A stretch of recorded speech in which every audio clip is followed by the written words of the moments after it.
Segunda Tesalonicenses, capítulo número 2, verso número 1. Vamos a estar estudiando esos pasajes de nuestra serie que vamos a continuar, Preparados en Cristo. Este es el tema número 36 de esta serie, tema número 36. Vamos a estar estudiando entre esta sesión y, si Dios lo permite, la siguiente, este tema, antes la apostasía. Vamos a estar mirando señales. Una cosa es señales antes de su venida y otra cosa son señales de su venida, ¿ok? Ahorita vamos a ver ese pasaje que así lo nombra, ¿ok? Entonces, Segunda Tesalonicenses capítulo 2, verso número 1, vamos a estar leyendo ese pasaje. Dice allí: pero con respecto a la venida de nuestro Señor Jesucristo y nuestra reunión con Él, os rogamos, hermanos, no os dejéis mover fácilmente de vuestro modo de pensar, ni os conturbéis ni por espíritu, ni por palabra, ni por carta, como si fuera nuestra, en el sentido de que el día del Señor está cerca. Nadie os engañe en ninguna manera, porque no vendrá sin que antes venga la apostasía, y se manifieste el hombre de pecado, el hijo de perdición, el cual se opone y se levanta contra todo lo que se llama Dios, o es objeto de culto, tanto que se sienta en el templo de Dios como Dios, haciéndose pasar por Dios. Bien, hermanos, en esta parte de la carta vamos a entrar ahora a cosas que deben suceder antes de la segunda venida de Cristo. No voy a extender aquí tanto como lo hice en el Instituto Bíblico, pero trataré de explicar cosas que sin duda deben suceder antes. Primeramente, ya dejé en claro que la tribulación es algo que sucederá de manera mundial y que será para todos. Sin embargo, va a llegar un momento en que va a haber una diferencia. Y eso se ve desde el Antiguo Testamento, que ya lo estudiamos, la parte de Egipto, la parte del diluvio, y toda esta parte, incluso la parte de la destrucción de Sodoma y Gomorra. ¿Se acuerdan cuando dice que metieron los ángeles a Lot, a la fuerza lo metieron, que estaba en su casa, y que todos ellos estaban ciegos buscando la entrada? Ese es un punto, hermanos, de cómo sucederá, que muchos van a estar ciegos buscando la puerta y no la encontrarán. Entonces ya eso hemos estudiado en la sesión pasada. Ahora vamos a ver con más detalles qué debe pasar antes de la venida de Cristo, y es que se va a venir una ola de apostasía, hermanos, que ya estamos viviendo. Ya la estamos viviendo, pues vamos a ver más apostasía. La palabra apostasía viene de una palabra griega apostasia, que significa desertar de la verdad. Significa alguien que apostata, es alguien que estuvo dentro y después dio la espalda, se volvió a la mentira. Eso es apostatar. O sea, no apostata a alguien que pues le hablaron del evangelio y él no quiso creer. No, eso no es apostatar, eso es incredulidad. Apostatar es alguien que está dentro, que estuvo, que escuchó, y vamos a estar estudiando más adelante esos pasajes, que gustó del don celestial y de los poderes del siglo venidero, y aún así volvió atrás. También significa esa parte, volver atrás. Hay otra palabra griega que significa carta de divorcio. Eso también significa apostatar. O sea, obviamente, ¿quién se divorcia? Pues quien se haya casado. O sea, no se puede divorciar a alguien que no tenga un compromiso de matrimonio. Es lo mismo, o sea, es como que yo me divorcio de Dios. Yo no quiero nada con Dios. Estuve, pero ya no estoy y doy la espalda. Eso es apostatar, ¿ok? Ahora, cuando muchos tratan este tema, hablan de que pues tú o yo podemos, o sea, tenemos el punto de apostatar nosotros. Pues sí, en un punto sí, o sea, en el sentido de que pues si estamos dentro podemos, pero no es algo, hermanos, con que nos levantemos y digamos hoy voy a apostatar. No, es un proceso, O sea, un divorcio no te levantas un día, no te levanta el esposo o la esposa un día y dice, ya me cayó gorda esta mujer y pues voy a divorciar. No, o sea, es un proceso de falta de perdón, de muchas peleas, su orgullo, muchas lágrimas, muchos golpes. O sea, todo eso es un conjunto de cosas que van llevando una decisión. ¿Ok? Lo mismo pasa aquí. Ahora, cuando la gente piensa en el fin del mundo, hermanos, a menudo parece que está lista a creer cualquier rumor que venga. Así sucede especialmente cuando la gente no ha estudiado con cuidado lo que Dios dice acerca del día de la ira o el día de su venida. Parece que algunos de los tesalonicenses no eran nada diferentes. Una noción falsa respecto al fin del mundo estaba circulando en la congregación. El resultado fue que algunos de los tesalonicenses, no sabemos cuántos, se empezaron a sentir alterados porque pensaban que ya estaban en los días finales. Entonces, ¿qué es apostatar, hermanos? Bueno, tiene que ver con abandonar algo de donde nos encontramos. Pero antes de entrar en este punto, vamos a empezar por este primer verso de Tesalonicenses para no irnos adelantando, ¿ok? Voy a empezar por el contexto para ir tomando. Recuerden que esta carta es una carta completa, no tiene capítulos ni versículos. Por eso cuando iniciemos un capítulo, siempre es importante leer los versículos antes para saber de dónde venimos y tener la idea fresca de qué estamos hablando. Segunda Tesalonicenses 1:11, que dice, por lo cual asimismo oramos siempre por vosotros, para que nuestro Dios os tenga por dignos de su llamamiento, y cumpla todo propósito de bondad y toda obra de fe con su poder, para que en el nombre de nuestro Señor Jesucristo sea glorificado en vosotros, y vosotros en él, por la gracia de nuestro Dios y del Señor Jesucristo. Pero con respecto a la venida de nuestro Señor Jesucristo, ya tomamos la ilación. ¿De qué viene hablando Pablo en el capítulo 1? Viene hablando de la tribulación. Venimos hablando de que Dios va a atribular a aquellos que nos atribulan, que Dios va a traer castigo a los hombres que detienen con injusticia la verdad, según Romanos capítulo 2. Tiene que venir un castigo. ¿Cuándo va a venir eso? Decimos en la segunda venida de Cristo. Ahí va a venir el castigo, ahí va a venir el juicio final, la segunda venida de Cristo.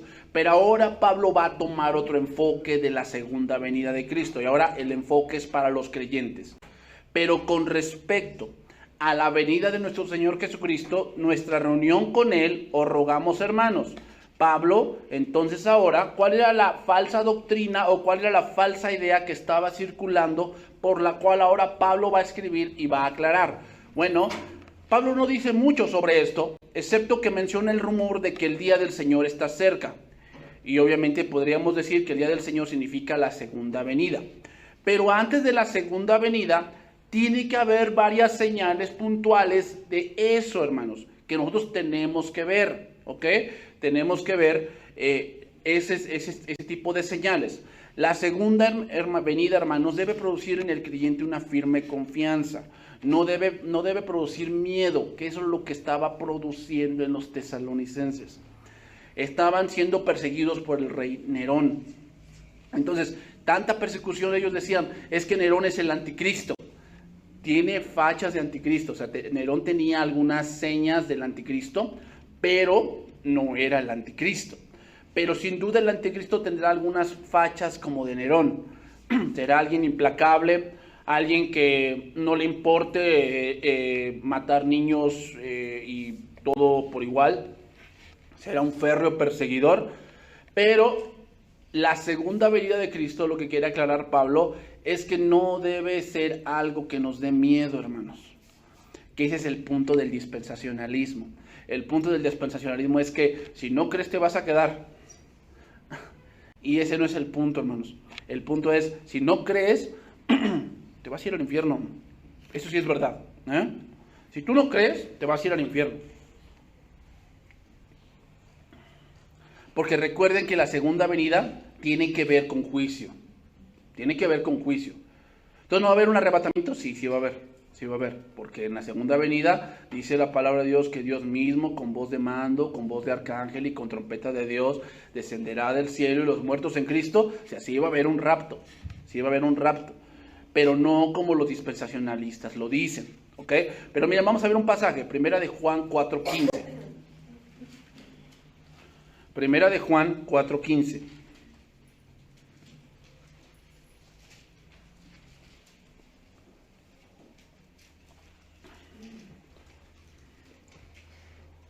Entonces, lo que Pablo quiere aclarar aquí en este pasaje es que tenemos que situarnos bien en el punto de que no porque haya una extrema inflación, vamos a ponerlo así, una extrema inflación en el mundo, que lo hay, o sea, no hemos tenido una inflación tan grande como la que hoy estamos viviendo, y hermanos, eso no va a mejorar, va a ir subiendo. ¿Por qué? Porque ya no llueve donde antes llovía, ya no hay tantos minerales como antes, ya no hay tanto petróleo. Entonces, al escasear ciertos recursos, las cosas van a encarecerse. ¿Ok? Eso es algo natural. Entonces, cuando vemos eso en la televisión de que ya el arroz cuesta 50 pesos, ya Cristo ya viene. A ver, sí y no. Sí y no. ¿Ok? O sea, sí son señales de los últimos tiempos, pero si no hemos visto ciertas señales que se nos dan aquí en la Biblia, no, todavía no. Pero sí estamos muy cerca. ¿Okay? Ahorita lo vamos a ir explicando poco a poco. Todo aquel que confiese, estoy en Primera de Juan 4:15. Estamos en el punto, hermanos, de que la venida de Cristo debe producir en nosotros una firme confianza. ¿Ok? Todo aquel que confiese que Jesús es el Hijo de Dios, Dios permanece en él y él en Dios. Y nosotros hemos conocido y creído el amor que Dios tiene para con nosotros. Dios es amor, y el que permanece en amor, permanece en Dios y Dios en él. En esto se ha perfeccionado el amor, para que tengamos confianza en el día del juicio. ¿Cuándo es eso? La segunda venida de Cristo. Entonces, si estamos en si sabemos que la segunda venida de Cristo es el juicio final, y permanecemos en sus mandamientos, porque dice, si me amáis, guardad mis mandamientos. Quiere decir que entonces el que permanece en el amor de Dios es el que guarda los mandamientos de Dios. Por lo tanto, si estamos andando en su palabra, estudiando, discipulándonos, hablando el Evangelio, viviendo el Evangelio, ¿cómo nos presentaremos en el juicio final? Con confianza. Dice, pues como Él es, así nosotros en este mundo. En el amor no hay temor. ¿A qué se refiere? No, es que, o sea, si tú amas a alguien y tienes miedo, pues a lo mejor no es. No está hablando de eso ese verso. ¿De qué está hablando ese verso? En el amor no hay temor. Pues del juicio final, de eso está hablando, el contexto lo dice. Estamos hablando de que si nosotros andamos en el verdadero amor, pues en el amor no hay temor. ¿Por qué? Pues porque estamos en los mandamientos de Dios, y cuando Cristo regrese, ¿qué? Sin duda nos vamos a encontrar con Él. Entonces, ¿dónde queda ese dicho de que no, pues si estoy en una disco, ¿me lleva Dios o no me lleva? Miren, la segunda venida de Cristo, recuerden que va a estar caracterizado por una fuerte tribulación. Entonces no creo que un creyente de verdad en ese momento, cuando Cristo regrese, esté en la disco, porque va a haber una tribulación muy fuerte.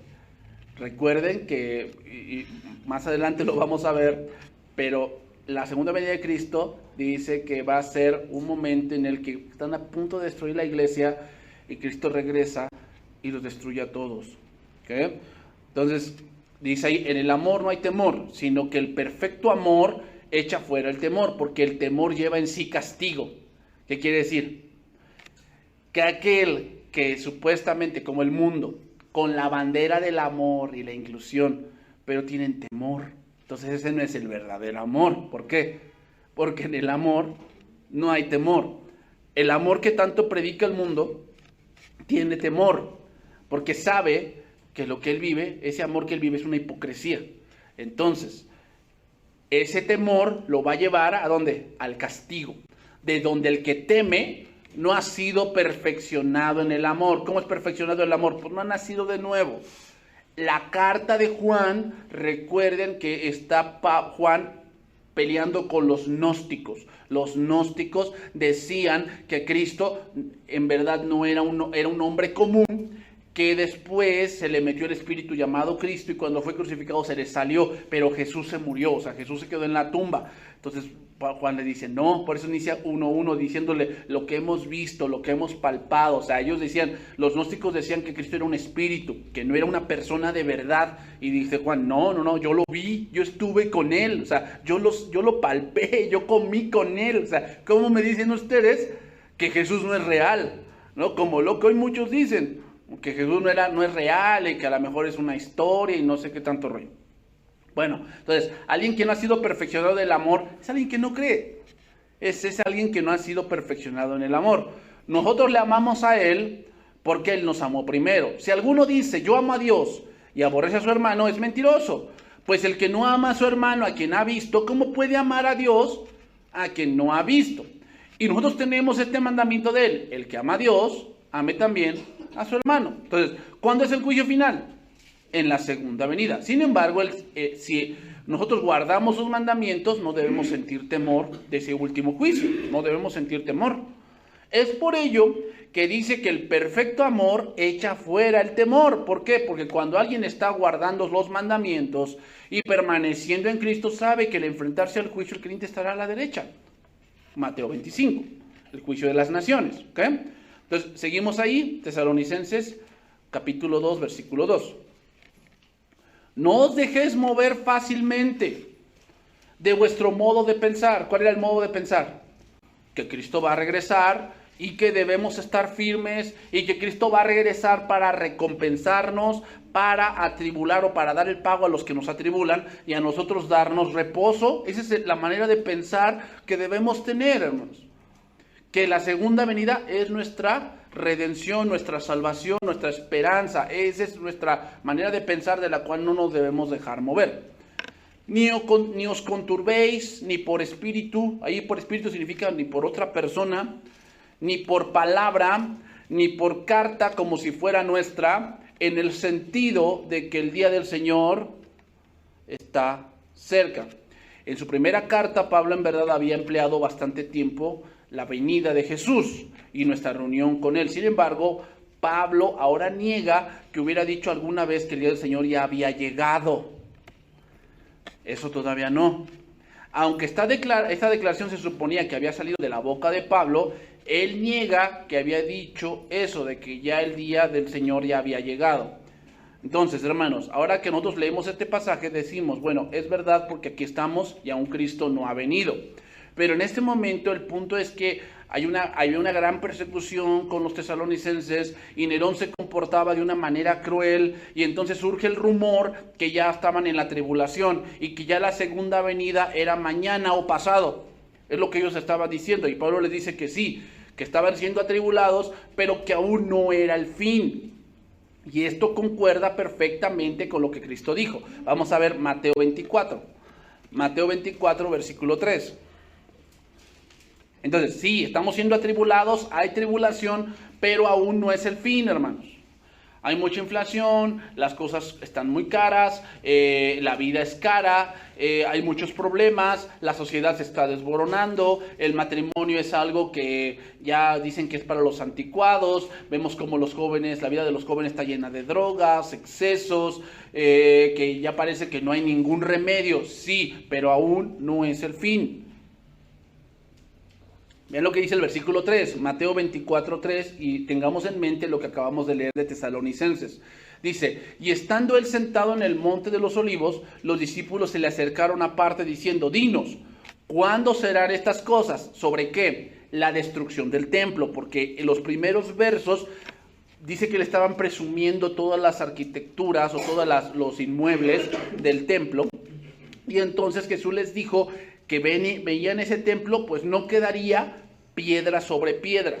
Entonces, ya más aparte, los discípulos le dicen, dinos cuándo serán estas cosas. ¿De qué? Pues de la destrucción del templo. Luego dice, ¿qué señal habrá de tu venida y del fin del siglo? Son dos cosas. Una cosa es señales de su venida y otra cosa es el fin del siglo. Son cosas distintas. ¿Ok? Tenemos que tener bien esa distinción. Entonces, respondiendo Jesús les dijo, mirad que nadie os engañe, porque vendrán muchos en mi nombre diciendo yo soy el Cristo y a muchos se engañarán. Oiréis de guerras y rumores de guerras. Mirad que no os turbéis, porque es necesario que esto acontezca, pero aún no es el fin. O sea, hay tribulación, hay mucha escasez, porque la guerra trae escasez, trae muerte, trae enfermedad, trae una depreciación económica, muchas cosas trae, ¿ok? Pero aún no es el fin. Porque se levantará nación contra nación y reino contra reino, y habrá pestes y hambres y terremotos en diferentes lugares. Y esto será principio de dolores. Entonces os entregarán a tribulación y os matarán, y seréis aborrecidos de todas partes, de todas las gentes, por causa de mi nombre. Muchos tropezarán entonces, y se entregarán unos a otros, y unos a otros se aborrecerán. Pregunta. ¿De qué está hablando Jesús ahí? ¿Qué pregunta está respondiendo? ¿Cuál de las tres preguntas está respondiendo? La primera. ¿Cuál? La destrucción del templo.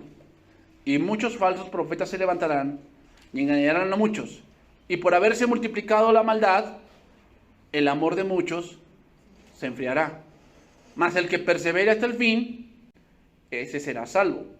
Y será predicado este evangelio del reino, del reino en todo el mundo, para testimonio a todas las naciones, y entonces vendrá el fin. Por tanto, cuando veáis en el lugar santo la abominación desoladora de que habló el profeta Daniel, el que le entienda, entonces los que estén en Judea huyan a los montes. ¿Cuál es la abominación desoladora? Tito Vespasiano. ¿Qué? Tito Vespasiano. A eso se refiere, y eso se saca de la profecía de las 70 semanas.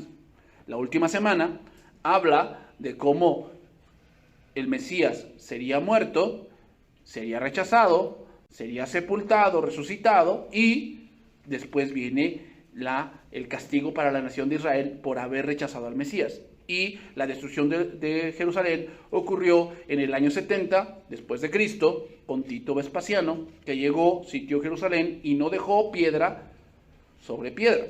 Entonces los que estén en Judea, o sea, cuando vean que la ciudad está sitiada, los que estén en Judea, ¿qué? Pues huyan a los montes.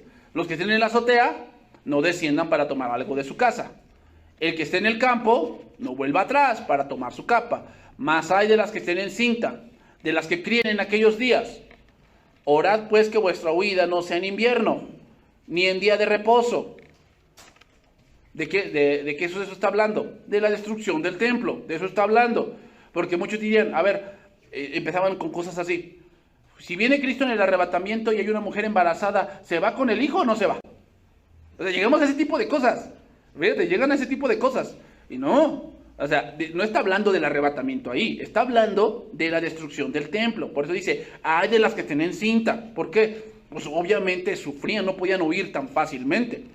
Porque habrá entonces gran tribulación, la cual no ha habido desde el principio del mundo hasta ahora, ni la habrá. Y si aquellos días no fuesen acortados, nadie sería salvo, mas por causa de los escogidos, aquellos días serán acordados. Hasta este verso, hermanos, las cosas empatan perfectamente. Aquí hay señales de la destrucción del templo y señales de la venida de Cristo. Y es la persecución, la multiplicación de la maldad. Muchos falsos profetas dicen, nadie os engañe, aunque sea por espíritu, por carta, como palabra nuestra, o por carta como si fuera nuestra. Se han levantado muchos falsos. Y hermanos, se siguen levantando muchos falsos. Y entonces viene el punto aquí. Muchos apostatarán porque el amor de muchos se enfriará. Aquí la palabra enfriar viene de una palabra griega que significa como que es un fuego y alguien le está soplando fuertemente. Significa. Alguien está soplando. Es una respiración forzada, dicen. Una respiración forzada. Por implicación significa una reducción de la temperatura. La palabra griega da la connotación de que hay un fuerte viento, de que hay algo que está luchando porque se apague. Y en este caso es ver la gran injusticia que hay en el mundo, lo cual ya se está viviendo. Hasta este verso, hermanos, Tesalonicenses y lo que Cristo dice empatan perfectamente. Voy a leer nuevamente 2:2 de Tesalonicenses. No os dejéis mover fácilmente. Y Cristo dijo, nadie os engañe de vuestro modo de pensar. ni os conturbéis ni por espíritu, ni por palabra, ni por carta, como si fuera nuestra. ¿Ah? Se levantarán muchos en mi nombre y dirán, aquí está el Cristo, y muchos falsos profetas, y muchos serán engañados. Hasta este momento, hasta este pasaje, empata perfectamente. Entonces, una cosa es señales de su venida y otra es muy distinta que la venida se efectúe. Es muy distinto. Porque el fin del siglo es la segunda venida de Cristo. Una cosa son las señales y otra cosa es el fin del siglo. El fin del siglo es la segunda venida de Cristo. Entonces, ¿qué es lo que estaba pasando con los tesalonicenses? Ellos confundían las señales con la venida inminente. Y sin duda eso se acerca, hermanos. Pero antes de ello deben pasar más cosas. ¿Ok? Y aquí es donde entra el verso número 3. Verso número 3, 2 Tesalonicenses 2:3. Nadie os engañe en ninguna manera. Porque no vendrá, ¿quién no vendrá? La segunda venida de Cristo, sin que antes venga dos cosas. La apostasía y se manifieste el hombre de pecado, el hijo de perdición. O sea, tenemos que ver al anticristo, hermanos. Según ese pasaje, lo dice así. Tenemos que ver al anticristo. Y tenemos que ver más apostasía dentro de la iglesia, la cual ya está viendo. Dos cosas deben ser manifiestas para que la segunda venida de Cristo venga. Una cosa es que estamos viendo señales, y sí las estamos viendo: guerras, rumores de guerras, hambres, pestes, enfermedad, falta de orden, injusticias. Sí, esas son señales de su venida. Pero para que nosotros digamos, la venida de Cristo ya casi va a ser, es porque hay estas dos cosas: la apostasía y el anticristo. Tenemos que ver al anticristo, hermanos, que empieza a mover todas las influencias contra la iglesia. Vamos a estudiar más adelante esos pasajes. Nuevamente, veamos cómo empatan perfectamente con lo que Cristo dijo en el Evangelio de Mateo. Lo voy a leer, lo voy a seguir leyendo. Entonces, si alguno dijere, Mateo 24:23, aquí está el Cristo, o mirad, allí está, no lo creáis.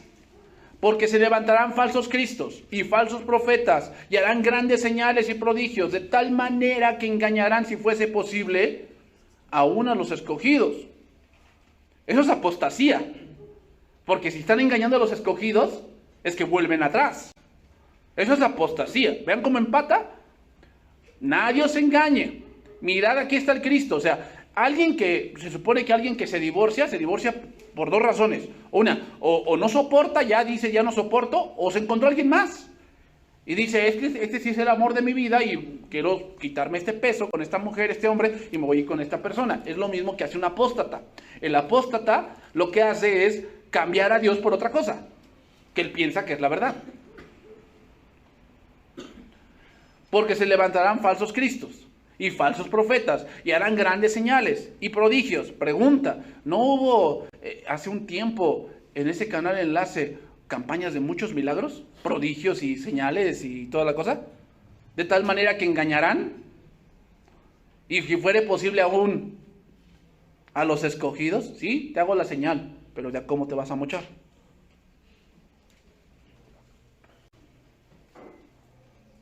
Y muchos, me consta a mí, que fueron engañados. Conocí a una persona que se reunía aquí y por ese canal fue engañado. Ahorita ya esa persona está bajo tierra. O sea, ¿está en el cielo o está en el infierno? No lo sé. No lo puedo decir. Pero de que fue engañado. Y su esposa nos dijo, es que Dios me está llevando porque Dios dice que tengo un gran ministerio. Pues les voy a decir aquí, hermanos, esa mujer es una prostituta. ¿Ese es el gran ministerio? No os dejéis mover, porque vendrán falsos cristos y falsos profetas y harán grandes señales y prodigios, de tal manera que engañarán, si fuese posible aún, a los escogidos. O sea, eso llevarlos a la apostasía. Ya os lo he dicho antes, dice ahí. Así que si os dijeren, mirad, está en el desierto, no salgáis. O sea, el desierto tiene que ver pues con Moisés. Y Moisés era un gran caudillo. ¿Dónde los llevó? Por el desierto. Mirad, está en el desierto, no vayáis. O mirad, está en los aposentos. ¿Qué cosa tiene que ver los aposentos? Pues tiene que ver con Cristo con el aposento alto. ¿Se dan cuenta, hermanos? Si es el desierto, tiene que ver con costumbres. Y lo vamos a ver más adelante, pero tiene que ver con costumbres. La gente es apostata por llevar ciertas costumbres, y una de las mayores apostasías es regresarse al judaísmo. Es una apostasía muy grande. Regresar al judaísmo es como regresar al desierto. Mirad, están en el desierto y se regresan al judaísmo porque ahí se dio la ley. O mirad, están los aposentos. ¿Qué cosa? Que empezamos a pensar que la vida cristiana depende de cosas que yo debo de hacer, y si no soy cristiano, no te confundas. La salvación es por la fe. Y la fe o las obras vienen después, pero no para salvarte, sino porque estás en la salvación. Y muchos han apostatado de eso, y entonces le dan más peso a su denominación. O sea, están en los aposentos, pero le dan más peso a su denominación. El bautismo del Espíritu Santo. Tienen que hablar en lenguas, y el que no habla en lengua no tiene el Espíritu de Dios. ¿Dónde dice eso? ¿Dónde dice eso? Yo lo que he visto de ese don de lenguas es que debe haber orden. Pero cada don que Dios da en la iglesia tiene un propósito. Y yo no creo que el propósito del don de lenguas es confirmar que eres creyente. No. La Biblia dice que el Espíritu confirma a tu espíritu que eres hijo de Dios. Romanos 8. No dice, el Espíritu te confirma con las lenguas que eres hijo de Dios. ¿De dónde sacaron eso? ¿Te dan cuenta? Están en los aposentos, pero le ponen más prioridad a otras cosas. Si los dijeran, están en el desierto o están en los aposentos, no lo creáis. Porque como el relámpago que sale del oriente y se muestra hasta el occidente, así será también la venida del Hijo del Hombre. Porque donde quiera que estuviera el cuerpo muerto, allí se juntarán las águilas. ¿Qué tiene que ver eso último que dice Cristo? ¿Cuál es el contexto anterior? Persecución y engaño. Es obvio que muchos cristianos van a morir. Pero donde esté el cuerpo, ¿qué? Será levantado. Será levantado. Por eso dice, ahí se juntarán las águilas. A eso se refiere. Se refiere a que Cristo va a venir y donde haya caído ese cristiano, será levantado. Entonces veamos esto que dicen, que mirad, aquí está el Cristo, y habla también de estas dos cosas que habla Pablo, apostasía y el anticristo. También está hablando de lo mismo. Ahora voy a abordar la primera en esta sesión, y si me da tiempo abordaré la segunda. Apostasía. Como dije al principio, tiene que ver con volver atrás. Tiene que ver con personas que entendieron ciertas verdades del Evangelio y que sin duda entendieron cosas que vendrían con la segunda venida de Cristo, pero amaron más este mundo. Yo voy a citar dos pasajes aquí. El primero, Primera Timoteo 4:1. Primera Timoteo 4:1. Entonces, estas dos cosas tienen que pasar, hermanos, antes de que venga Cristo. Si estas dos cosas no han pasado, ¿hay señales de la venida de Cristo? Sí, pero aún no es el fin del siglo. ¿Eh? Hay señales de la venida de Cristo, pero aún no es el fin del siglo. Eso tiene que quedar muy claro. Entonces, por eso les digo, ¿las señales hacen que Cristo va a venir? Sí y no. Sí y no. ¿Por qué? Porque hay señales que son de su venida. Pero eso no significa que ya esté demasiado cerca, no. Si no estamos viendo la apostasía y el anticristo, aún el fin del siglo todavía no es. Pero sí hay señales de que Cristo está muy cerca. ¿Ok? 4:1 de 1 Timoteo. Pero el Espíritu dice claramente que en los postreros tiempos algunos apostatarán de la fe. Otra vez. ¿Cuándo será eso? En los postreros tiempos, significa los últimos días.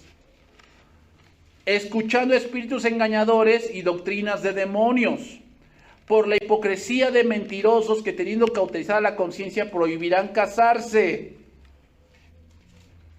Ya están en los aposentos. Mirad, están en los aposentos, no lo creáis. O sea, están en los aposentos, pero están poniendo por encima cosas que son rituales. Prohibirán casarse. El celibato. Pero también se refiere, hermanos, al egoísmo.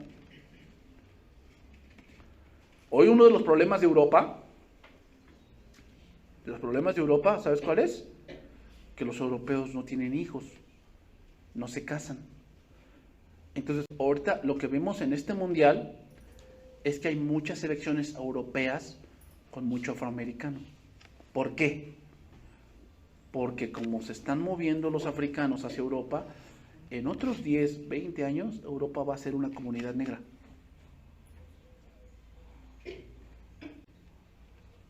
Pero date cuenta, el punto de la natalidad.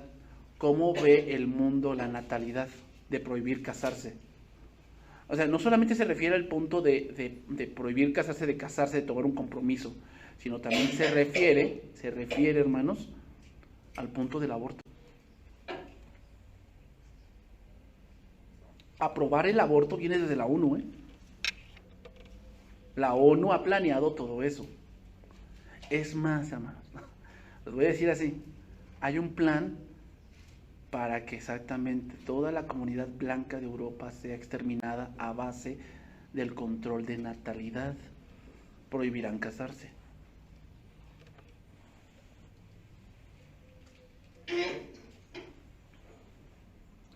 Bueno, ese es en el mundo. ¿Y qué pasa en la iglesia?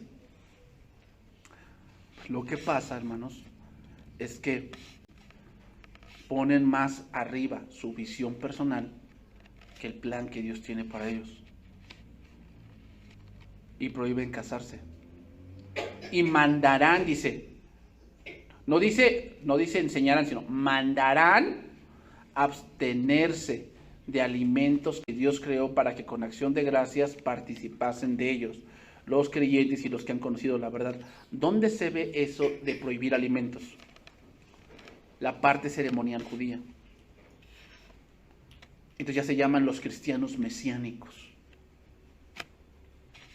¿Sabes quiénes son estos cristianos mesiánicos? Aquí tenemos el Monte de los Olivos, que está por acá, el Monte de los Olivos. Esos son cristianos mesiánicos.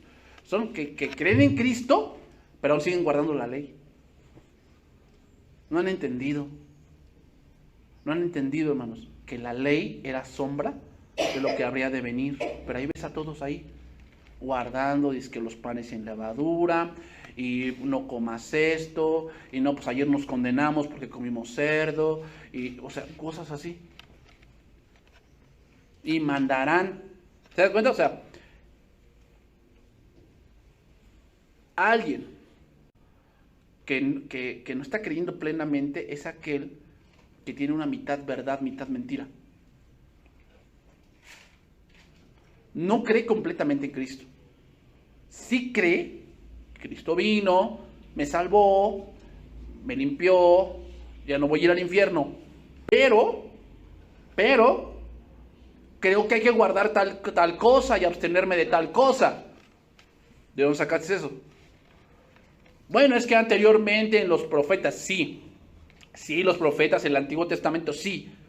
Pero tenemos que entender que fue para un pueblo específico, en un tiempo específico, con un propósito espiritual específico. ¿Qué quiere decir? Que si vamos a argumentar el Antiguo Testamento, entonces vámonos a Egipto y que Dios nos saque. No, esa parte de la salida de Egipto, de la redención, tiene un punto espiritual en nuestra vida, en el mundo. Porque así como Dios sacó a Israel de Egipto, a nosotros nos sacó de un Egipto espiritual, del mundo. ¿Se dan cuenta? Pero ellos no entienden eso. Entonces empiezan a prohibir ciertas cosas. Porque todo lo que Dios creó es bueno y nada es de desecharse si se toma con acción de gracias. Porque por la palabra de Dios y por la oración es santificado. ¿Qué? Muchas de las cosas que hoy se ven radican en el pensamiento de espíritus engañadores, hermanos. Buscan la manera de hacer burla, buscan la manera de hacer mercadería. Son personas que no tienen cargo de conciencia con lo que hacen. Despojen, hurten, dejen sin lo necesario familias enteras. A mí me ha tocado ver testimonios de personas que dicen, usted me va a bendecir, y Dios está diciendo que usted venda su casa, porque Dios me está diciendo que usted me va a bendecir, y si no hace usted eso, usted le va a ir mal. Y principalmente van con las mujeres viudas, van con ellas y les dicen, Dios me está diciendo que usted me va a bendecir, que a qué horas va a hacer lo que Dios le dijo que ya hiciera, que me dé, que venda. ¿Ves? Mujeres viudas ricas comprándole la camioneta último modelo al pastorcillo ese. Porque él le dijo que Dios le dijo. Que si no quiere que venga el saltón, el revoltón, el pulgón a su vida, pues entonces que debe de hacer las cosas que Dios ya le ha dicho. Y no tienen cargo de conciencia. Ahora al rato le pide una mansión. Y así son estos hombres. Así son. Llevan a la apostasía. Y quiero que vean, hermanos, en los versos, que la apostasía implica abandonar dos cosas. Número uno, la confianza en Dios. Implica eso. Implica abandonar la confianza en Dios. ¿Por qué? Porque si estamos escuchando espíritus engañadores, ya no se escucha la palabra de Dios. Por lo tanto, la confianza en Dios se pierde. Porque la fe viene por el oír. Viene por el oír. Y número dos, otra cosa que se deja, la gracia. Porque la gracia es, no estoy haciendo por merecer, sino hago algo porque recibí algo que no merecía. Cuando estamos haciendo cosas de abstenernos, de que no se casan, de que esto, X, Y, cosa, tú no crees en la gracia. Tú crees en las obras para merecer la gracia. La gracia no se puede merecer, hermanos. Por eso se llama regalo no merecido. Es algo que no lo estamos luchando por merecer, sino estamos luchando por agradecer.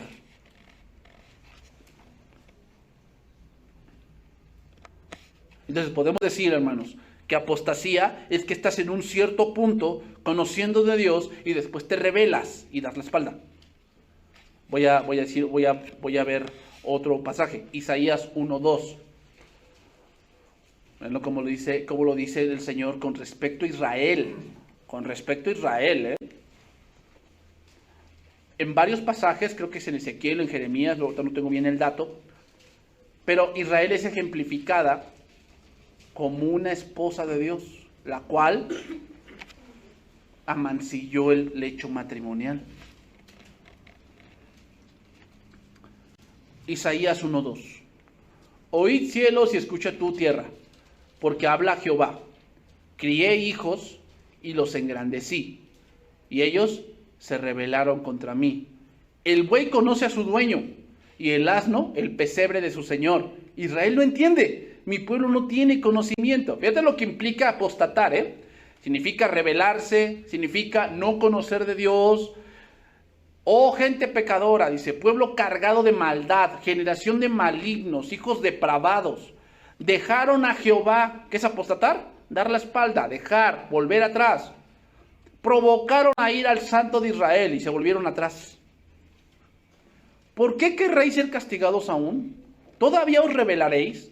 Toda cabeza está enferma y todo corazón doliente. Desde la planta del pie hasta la cabeza no hay en él cosa sana, sino herida, hinchazón y podrida llaga. No están curadas, ni vendadas, ni suavizadas con aceite. Obviamente no está hablando literalmente de una enfermedad, está hablando de algo espiritual. ¿Cómo está Israel? Todos están enfermos de la cabeza. O sea, significa, hermanos, alguien que apostata es alguien que razona de una manera muy terrenal. Hermanos, la manera de discernir las cosas del mundo a base de la palabra de Dios es, primero, entender lo que Dios ama y lo que Dios aborrece. No es, yo pienso que esto no está tan mal y yo pienso que Dios piensa como yo, estás mal. No, así no es. Es, ¿Dios aborrece el pecado? Sí, y lo sigue aborreciendo. Ok. Entonces, con ese conocimiento de que Dios aborrece X, Y cosa, vamos al punto del diluvio. Dios mandó un diluvio y los ahogó a todos. El punto humano es así. Ay, ¿por qué Dios mató a todos? O sea, no había otra manera, o sea, ¿a poco Dios no los podía convencer? Y hay otra palabra en las Escrituras que dice, cuando Abraham habla con Dios y le dice, Señor, si hubiese 50 justos, ¿los vas a destruir? No. ¿Y si hubiera 40? No. ¿Y si hubiese 30? No. ¿Y si hubiese 20? No. ¿Y si hubiese 10? No, no los voy a destruir. Pero no había ni 10. ¿Cuántos había en Sodoma? 1. Bueno, entonces, en el punto del diluvio, durante toda la construcción del arca, Noé les predicó. Y les predicó, y les predicó, y les predicó, y les predicó, y les predicó. ¿Y ellos qué hicieron? Se burlaban, no querían. Decían, ay sí, cómo no, ay sí, tú mucha Biblia, ay sí tú Noé, pues ni llueve, o sea, ¿cómo está haciendo un barco y no llueve? Entonces cuando vino el diluvio y se cerró la puerta, pregunta, ¿Dios fue injusto? Si te pones en el punto del ser humano, ay sí, no, pues Dios se equivocó, o sea, ya no tuvo de otra. A ver, deja de razonar como un ser humano, deja de envanecerte en tus razonamientos y piensa. Si Dios ya te dio la oportunidad y lo trasladamos a este punto, si Dios ya mostró el amor más grande, la cruz, hizo todo para que el hombre tuviese ese acceso a Dios por medio de la fe, y el hombre rechaza, ¿qué merece? El infierno. Ah, no, es que no creo que sea justo. Eso es lo que tú crees. Pero ¿qué merece aquel que desprecia el amor más grande del mundo? Es el castigo más grande. Lo mismo, Dios les mostró su amor en el diluvio. Les mostró su amor ¿cómo? Pues no podían negar que no veían el barco. Lo veían. Y sin duda decían, Noé, ¿para qué es tu barco? Dios va a enviar un diluvio. Ajá. Ese era el amor de Dios. Les mostraba claramente que vendría algo. Ellos no creyeron. El diluvio. ¿Dios es injusto? No. Pero si lo vemos a la manera del hombre, pues sí. Dios se equivocó. Por eso dice ahí, toda cabeza está enferma. ¿Por qué? Así razonaban ellos. No, pues es que pues no nos va tan mal. Sí, maté a mi vecino porque pues me caía gordo. Pero pues, o sea, no me va tan mal. O sea, que sí que Dios pues estuvo de acuerdo conmigo. ¿Te das cuenta cómo piensa esa gente? Así piensan. Están enfermos.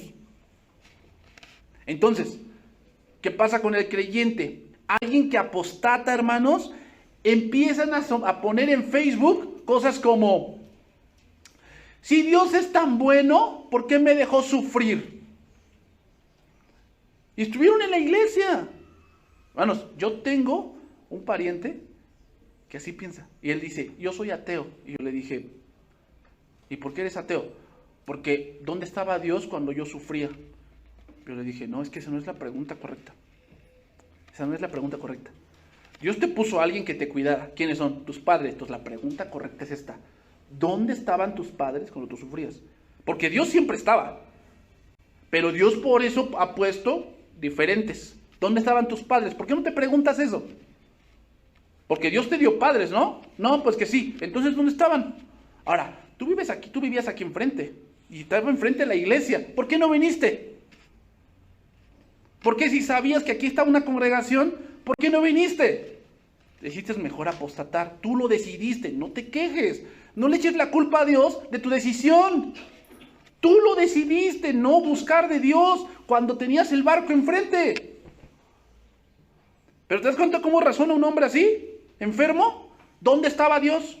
No, es que yo no creo en Dios porque no me dio. Eso es de una cabeza totalmente errada. Y así piensan algunos que han estado aquí y ahora están allá afuera, dizque viviendo la vida. Y cuando le dices de Dios, bueno, sí, pero es que los pastores son como los políticos. ¿Sí? ¿Cómo? Yo que sepa, la política es algo que ellos dicen de cómo debe ser la sociedad. Se para un político y dice, yo opino que la sociedad necesita más educación, pero no tiene una base. Entonces me perdonas, pero el cristianismo no es política. ¿Por qué? Porque el cristianismo es la Biblia. Y la Biblia es verdad, toda verdad. No es como la política. La política es tu rollo. Y pues a ver si en los años se vuelve verdad.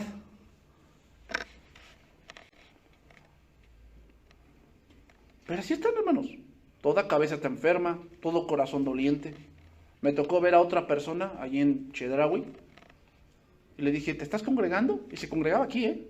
¿Te estás congregando? No, bueno, dice, es que Pues yo entendí que ni tanto que queme al santo, tanto que no lo alumbre. O sea, yo sé en mi corazón que yo soy cristiano, pero el que sea cristiano no implica que me congregue. Y yo le dije, ¿y dónde sacaste eso? Bueno, es que razoné y pensé y dije, no, pues sí, o sea, es que lo que ya viví. Yo nada más le dije, hermano o persona, ¿sabes qué?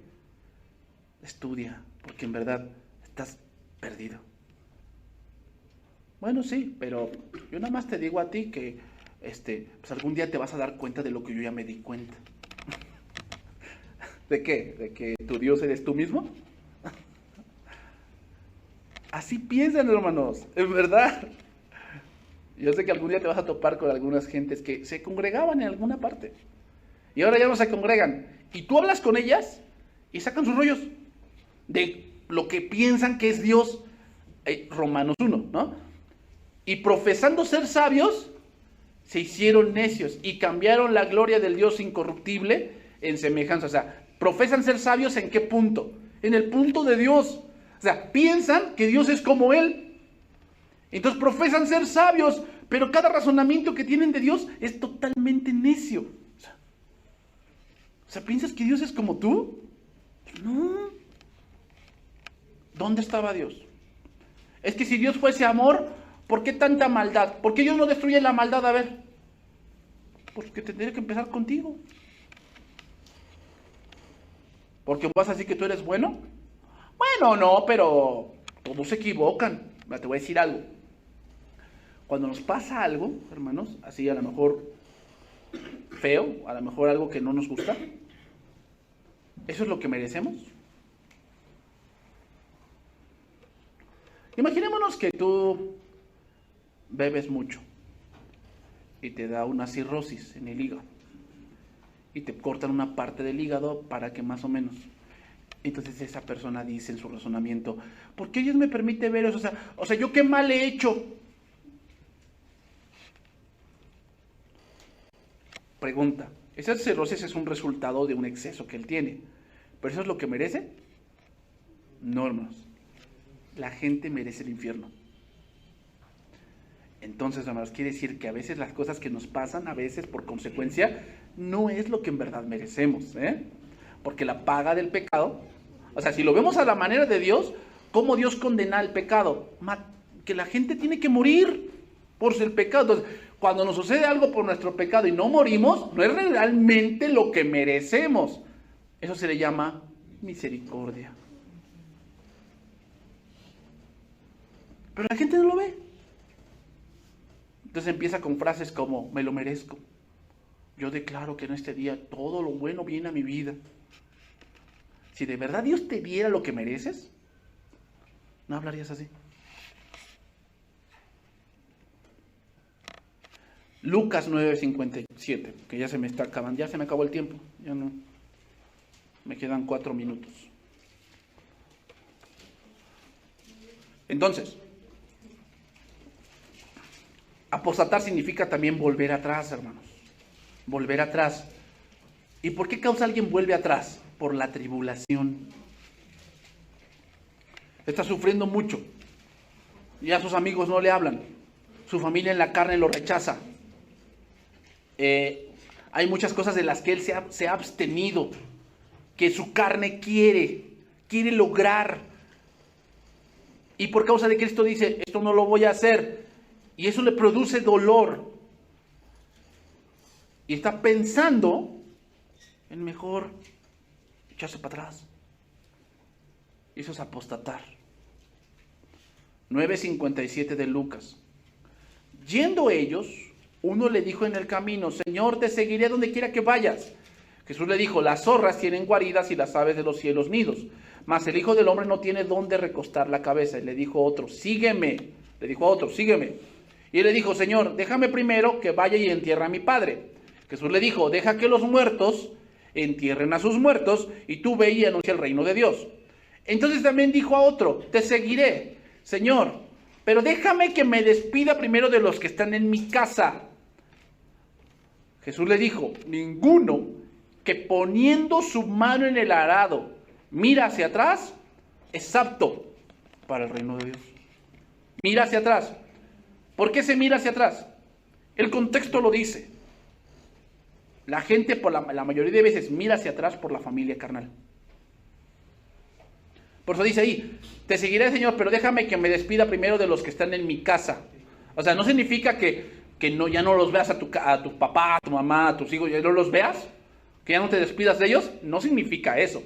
Significa que, sí, Señor, te voy a seguir, pero primero déjame que yo vea a mis hijos, pues que ya están bien logrados. Ya están bien logrados, ya tienen 50 años, ahora sí, te voy a seguir. No, no. Sígueme ahorita. Sígueme. Bueno, sí, Señor, pero primero te voy a seguir, pero un pensamiento que muchos tienen. Te voy a seguir, Señor, pero primero déjame arreglar mi vida y ya te sigo. Llevas 80 años arreglándola y no puedes. ¿Qué te hace pensar que ahora sí la vas a arreglar? Por eso dice, ninguno que poniendo su mano en el arado mira hacia atrás. ¿Qué es mirar hacia atrás en este caso? Por querer mirar hacia atrás de la familia. Por eso el contexto lo dice. Pero todo el contexto del pasaje habla de tribulaciones. ¿Por qué? Porque dice, el hijo no tiene dónde recostar su cabeza. O sea, a veces Jesús no tenía lugar donde dormir. Y sí, hermanos, a veces ser cristianos y hacer lo correcto implica perder. ¿Implica perder? Sí. Que tú sirvas a Dios implica a veces perder un trabajo, perder una amistad, perder una relación, perder la herencia. Sí. ¿Pero vas a volver atrás por eso?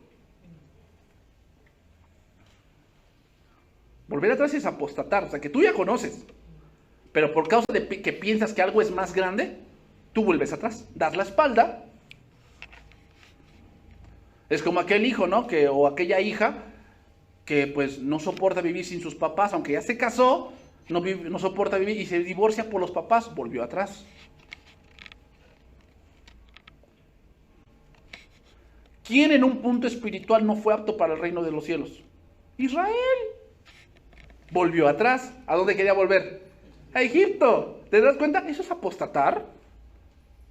¿Cuándo apostató Israel? En el becerro de oro, porque dijeron, Israel, estos son tus dioses que te sacaron de la tierra de Egipto. ¿Te das cuenta? Tomaron un dios de Egipto y dijeron que ese lo sacó de Egipto. Es lo mismo que hace un apóstata. Toma un dios del mundo y dice que ese dios lo sacó del mundo. Pero no se da cuenta que está más perdido que nada. Entonces, ¿qué señales veremos antes de la venida de Cristo? Una apostasía muy grande. Gentes de la farándula cristiana volviendo atrás y justificando su conducta, hermanos. Justificando el por qué ellos hacen eso en nombre del amor. Ay, Marcos, güey, ¿qué haces allí? Brillando, hermano. ¿Brillando para quién? ¿Brillando para quién?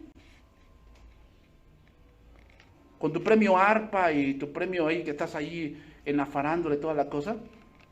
Eso no da gloria a Dios, te da gloria a ti. No te confundas. Eso no da gloria a Dios. O sea, ¿cómo si Cristo estuviese, crees que iría a esos premios? Si cuando lo querían hacer rey, Él se apartaba y tú te muestras. Y ahí van todos, no, sí es cierto, no, sí se puede. Sí se puede. Entonces, ahí ves el sueño guajiro de todos los que están en la alabanza, queriendo ser famosos. ¿No? Es que yo quiero un escenario como el de Hillsong. ¿Por qué no dices, yo quiero una vida espiritual que de verdad yo conozca de Dios? No, quieren la farándula, quieren los aplausos, quieren la fama del mundo. Pero tan alejados de Dios, tan alejados de Dios.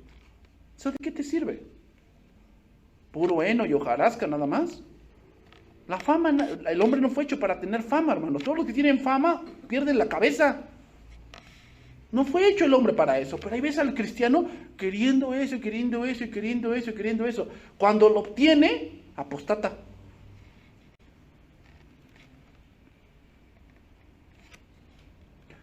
Nada, voy a citar el otro pasaje, hermanos, porque ya no me va a dar tiempo, nada más. Lo voy a citar, y ahí nos vamos a quedar, y ya la próxima sesión lo voy a terminar. Hebreos 5:11.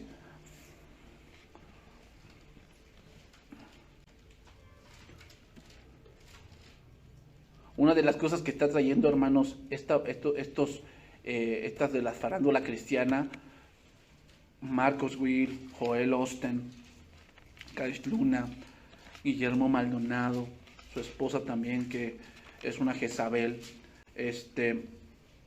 todos estos de la farándula cristiana que son muy famosos. Una de las cosas que están trayendo a la iglesia es el ecumenismo. Es otra parte de apostatar. Ecumenismo es pensar que todos los caminos llevan a Dios. Todos. Todas las religiones salvan. Entonces ahí ves a pastores cristianos reuniéndose porque vamos a reunirnos todos los de las religiones. Vamos a orar porque el mundo cambie. No, es impensable estar allí. Ay, para darles testimonio. Darles testimonio diciéndoles que están totalmente equivocados. Y que lo que ellos quieren orar no está en la voluntad de Dios. No está en la voluntad de Dios. O sea, si lo vemos en las Escrituras, eso no está en la voluntad de Dios, hermanos. Pero ahí ves, ay, ya vamos a orar, vamos a unirnos y toda la cosa. Totalmente errados, en verdad. Ay, pastores, que usted está en contra de todo eso, que convivamos. No. Estoy en contra de que se dejen llevar simplemente por el fanatismo y por lo bonito que se siente. El hecho de que sientas bonito no quiere decir que es la verdad. ¿Tú piensas que alguien que adultera no siente bonito? ¿Y está en lo correcto? Hermanos, dejémonos de guiarnos por sentimientos, sentimentalismos. Hay que guiarnos por la verdad. ¿Qué es la verdad? Lo más cercano a la realidad. Eso es la verdad. Hebreos 5:11, nada más lo voy a leer, ya no lo voy a explicar, pero lo quiero leer. Ahí tenemos como título, Advertencia contra la apostasía. Acerca de esto, hermanos, tenemos mucho que decir y difícil de explicar, por cuantos habéis hecho tardos para oír. ¿De qué está hablando el autor de Hebreos? En el contexto está hablando de que Cristo es el sumo sacerdote. Hermanos, si no entendemos cómo Cristo cumplió el Antiguo Testamento, vamos a errar en muchas cosas. Si no entendemos cómo Cristo cumplió ya el Antiguo Pacto, vamos a errar en muchas cosas. Porque debiendo ser ya maestros, después de tanto tiempo, tenéis necesidad de que se os vuelva a enseñar cuáles son los primeros rudimentos de la palabra de Dios. Y habéis llegado a ser tales que tenéis necesidad de leche y no de alimento sólido. Y todo aquel que participa de la leche es inexperto en la palabra de justicia, porque es niño. Pero alimento sólido es para los que han alcanzado madurez, para los que por el uso tienen los sentidos ejercitados en el discernimiento del bien y del mal. Según este pasaje, hermanos, y quiero que lo veamos con cuidado, que tal vez no lo abarque todo aquí, pero nos dice, hermanos, que uno que está en los pasos de la apostasía es que se hace tardo para oír. ¿Quién es un tardo para oír? Alguien que trata de ver a Dios a su manera. Así es. O sea, sí dice la Biblia, pero él tiene un argumento sacado de la chistera de él. Sí. Yo por eso no mando a mis hijos a la escuela, porque Cristo ya viene. ¿De dónde sacas eso? Te lo voy a decir después. Tesalonicenses 3 dice que aquel que hace ese tipo de cosas es que porque no ha entendido. Sí, Cristo se acerca, pero una cosa son señales de su venida y otra cosa es el fin del siglo. Son cosas distintas. Pero el fin del siglo no va a venir sin que antes que venga ¿qué? La apostasía. Y después se manifieste ¿quién? El anticristo. Y el anticristo tiene un propósito. Lo vamos a ir viendo más adelante con el Apocalipsis. Lo vamos a ir viendo cuál es el propósito. Y el propósito es que va a salir a engañar a las naciones. Será suelto de su prisión. Irá a engañar a las naciones. Y entonces se juntarán todos contra la iglesia. Y en ese momento, Cristo vendrá y entonces librará a la iglesia de todo. Bien, hermanos, aquí le vamos a dejar, vamos a orar y vamos a terminar este tiempo.